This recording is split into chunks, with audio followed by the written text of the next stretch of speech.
పుల్లారావు గారు మీ దగ్గర నుంచి స్టార్ట్ చేద్దాం. ఢిల్లీలో జరుగుతున్న పరిణామాలు చాలా నిశ్చితంగా గమనిస్తుంటారు. ఇప్పుడు ఈరోజు గంటల వ్యవధిలో ప్రభుత్వం మారిపోయింది. దీన్ని అసలు ప్రజలు యాక్సెప్ట్ చేసే పరిస్థితి ఉంటుందా? నెంబర్ 1.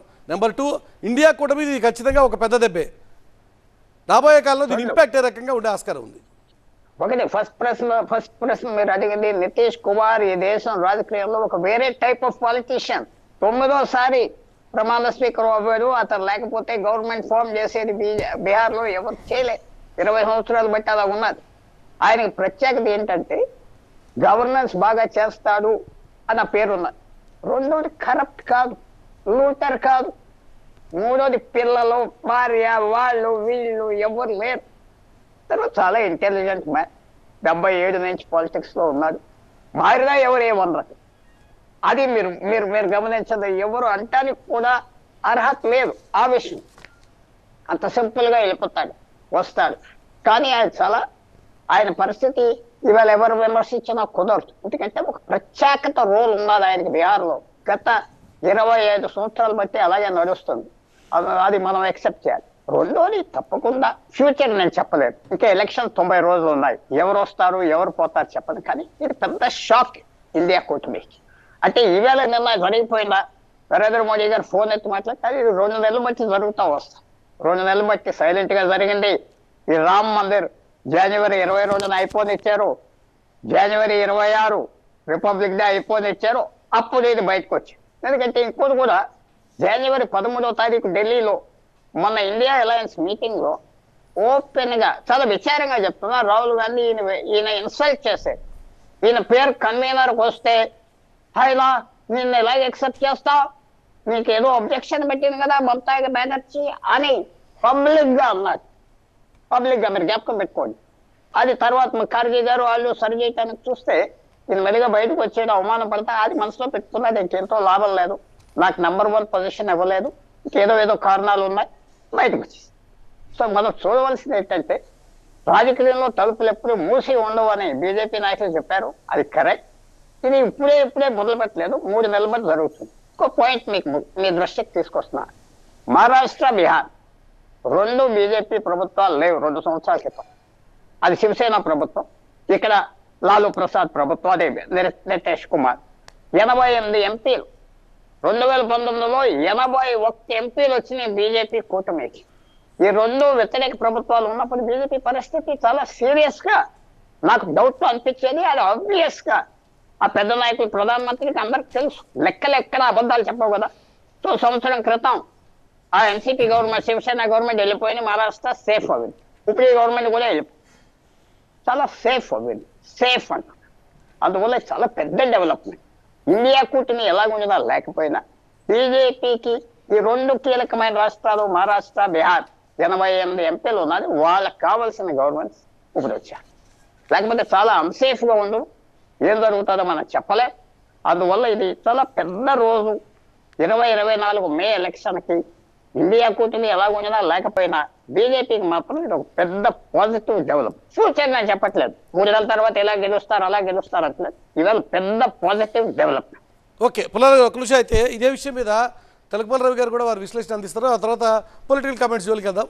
రవి గారు, మీ అబ్జర్వేషన్ ఏంటంటే ఈ రోజున నితీష్ తీసుకున్నటువంటి ఈ నిర్ణయ ప్రభావం ఖచ్చితంగా బీజేపీకి ప్రస్తుతానికి అనుకూలమైనటువంటి పరిణామమా, లేక 2024 ఎలక్షన్స్కి ఇదొక మరింత బూస్ట్ ఇచ్చేటువంటి అంశమా?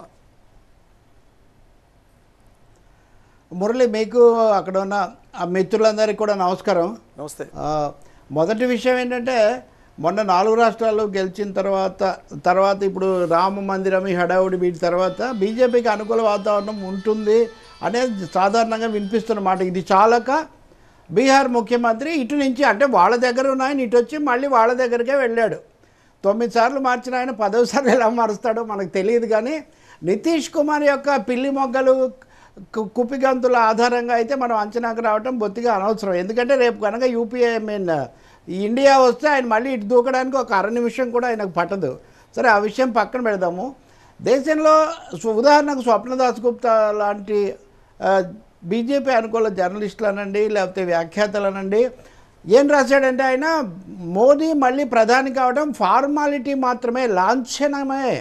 అంటే అంత గ్యారంటీగా ఎన్నికల్లో బీజేపీ ఇంకా అష్యూర్ అయిపోయింది అన్న మాట వాళ్ళు చెప్తున్నారు. కానీ మీరు ఒక 6 నెలల వెనక్కి వెళ్తే అక్కడ బీహార్లో అది జరుగుతున్నప్పుడే ఇక్కడ మోదీ ఎన్డీఏను పునరుద్ధరించి చేసిన హడావుడి, ఒక్క సీటు కూడా లేని వాళ్ళని కూడా కూటమిలో చేర్చుకొని తనతో సమానంగా ఆలింగనాలు చేసుకోవడాలు చూస్తే మోదీ కానీ అమిత్ షా కానీ బీజేపీ కానీ అంత తేలిగ్గా వాళ్ళు అంచనా వేయటం లేదు. రామ మందిరం అనేదాన్ని ఇదంతా చేసిన దాన్ని ఎందుకు చేశారు? ప్రభు చావ్లా రాశాడు. ప్రభు చావ్లా కూడా again he's the Vajpayee friend. Modification అయిపోయింది భారత రాజకీయాల్లో. మోడీ వచ్చాక మోడిఫికేషన్, కానీ మోడిఫికేషన్ చాలదు, ర్యామిఫికేషన్ అంటే మనం ఇంగ్లీష్లో.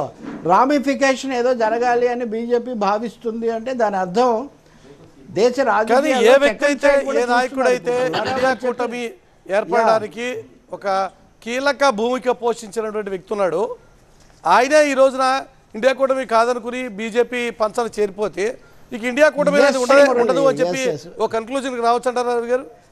That's a very valid question. ఆయన ఆ సభ పెట్టిన రోజు నుంచి కూడా ఏ రోజు ఎవరు నితీష్ కుమార్ను పూర్తిగా నమ్మింది లేదు. అదే దేశమంతటికి తెలుసు. ఆయన నితీష్ కుమార్ కాదు, ఆయన నితీష్ కుమార్ మాత్రమే. ఆ విషయం బీజేపీ వాళ్ళకు ఇంకా బాగా తెలుసు మిగతా వాళ్ళకంటే కూడా. ఆయన ఆయన 2009లో ఇలాగే 13లో ఇలాగే వచ్చారు బయటికి, మళ్ళీ వెళ్ళారు. కాబట్టి అది సమస్య కాదు. నిజానికి బీజేపీకి ఉత్సాహం ఇచ్చే విషయం అసెంబ్లీ ఎన్నికల్లో మొన్న గెలవటము, రామ మందిరానికి వచ్చినటువంటిది. కానీ ఒకటి గుర్తుపెట్టుకోండి, వెళ్ళిన వాళ్ళు కానీ పిలవని వాళ్ళు కానీ వెళ్ళని వాళ్ళు పిలవని వాళ్ళు ఏమైనా సరే చంద్రబాబు నాయుడు, పవన్ కళ్యాణ్ మినహా అక్కడ బీజేపీయేతర నాయకులు ఎవరు కూడా అయోధ్యలో లేరు. బీజేపీ నాయకులు కూడా రాని వాళ్ళు కూడా చాలామంది ఉన్నారు. ఇంకో ముఖ్యమైనది, 4 రాష్ట్రాల శాసనసభల ఎన్నికల్లో తప్పకుండా బీజేపీ గెలిచింది. అది ఉత్సాహించే పరిణామం వాళ్ళకి, దాన్ని నేనేం కాదనను. కానీ అదే సమయంలో ఆ పార్టీ కంటే ఆ పార్టీకి 4,81,4,80,00,000 ఓట్లు వస్తే కాంగ్రెస్ పార్టీకి 4,90,00,000 ఓట్లు వచ్చాయి. అంటే కాంగ్రెస్ పార్టీకే 9 లక్షల ఓట్లు ఎక్కువ వచ్చాయి నిజానికి 4 రాష్ట్రాల ఎన్నికల్లో. మనం గతాన్ని గమనిస్తే 2003లో అక్కడ గెలిచిన బీజేపీ తర్వాత ఓడిపోయింది. 2018లో గెలిచిన కాంగ్రెస్ మళ్ళీ లోక్సభ ఎన్నికల్లో గెలవలేకపోయింది. కాబట్టి అక్కడ సిగ్నల్స్ రివర్స్లో ఉన్నాయి. మొత్తాన్ని నేను చెప్పేది ఒకటే, there is a second side also అని చెప్తున్నా దీనికి.